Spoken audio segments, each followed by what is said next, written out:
First day of school. On my first day of middle school 6th grade, I almost got in a fight. I was lined up outside the main doors, and I accidentally stepped on another boy's shoe. He was skinny, Hispanic, and wore glasses. He immediately got in my face and started shouting, "What's up? You want to fight? You just disrespected me." I was a nerdy, small white kid with very little fighting experience. Needless to say, I was terrified.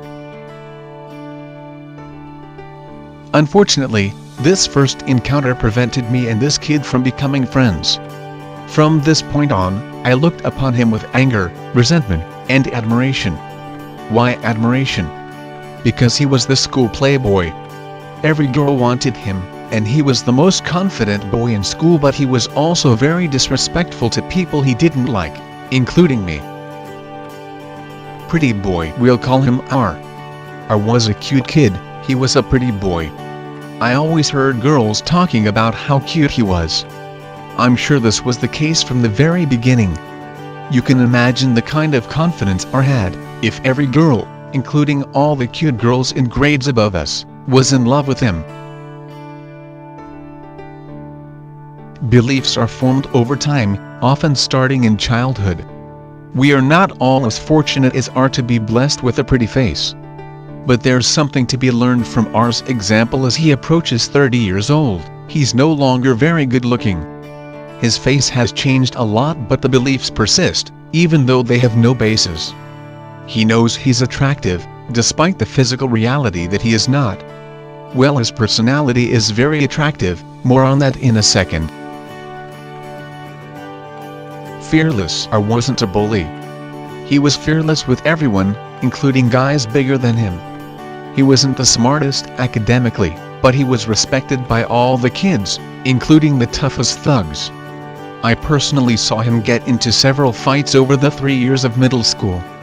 I saw him face off with big black dudes twice his size, and start swinging fearlessly. He was fearless in general. He smarted off to teachers, and was always in trouble, but he never stopped smiling or enjoying himself. He didn't care if he got sent to the principal's office. He did what he wanted, and was often suspended.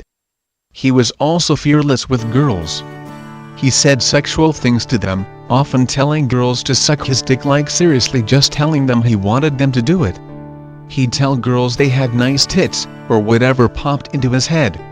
He was the alpha male of the school and did what he wanted. Mr. Popular. Not only was R a wild, tough kid, he was very social. He was friends with all of the popular, cool kids, as well as the thugs.